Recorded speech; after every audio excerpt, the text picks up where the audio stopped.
Halo, nama gue Alvin Hartanto. Sekarang gue mau memberikan jawaban buat pertanyaan-pertanyaan yang masuk ke akun Yes He Is Indo. Kak, boleh nggak sih aku deketin cewek yang beda agama, tapi sekaligus mau cerita tentang Yesus ke dia? Modus sekaligus penginjilan. Nah, buat gue ya, ngedeketin cewek yang satu gereja, satu komsel aja waktu nemu perbedaan itu nggak mudah.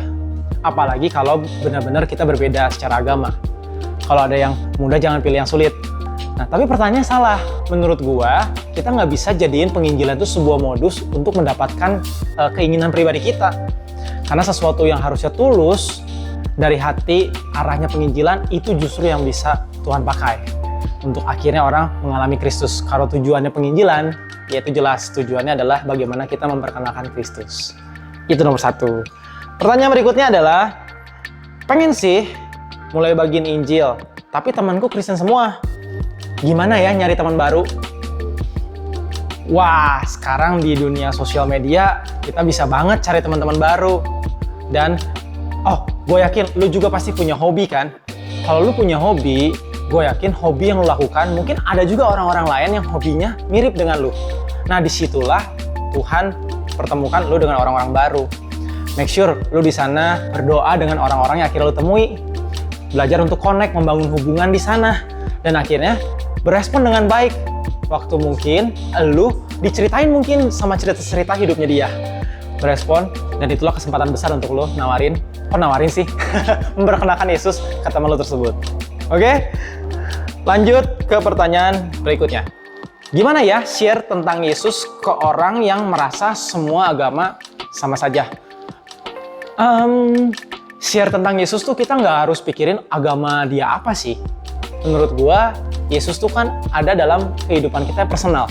Jadi ceritainlah personal story lu, perjumpaan pribadi lu sama Tuhan Yesus. Contoh kayak gua ngalami Tuhan waktu saat-saat dimana gua juga ngerjain hobi gua, yaitu basket. Dan waktu gua gagal, gua akhirnya menemukan Tuhan justru di dalam kegagalan gua.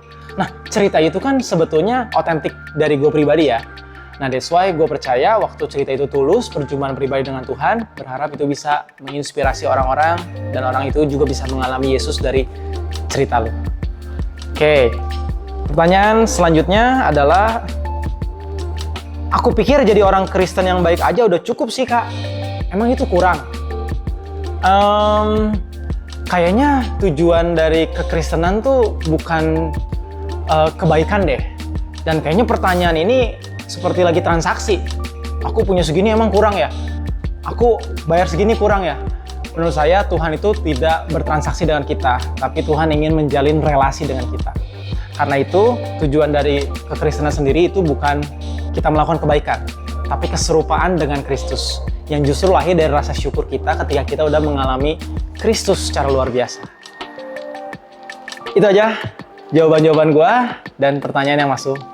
Thank you.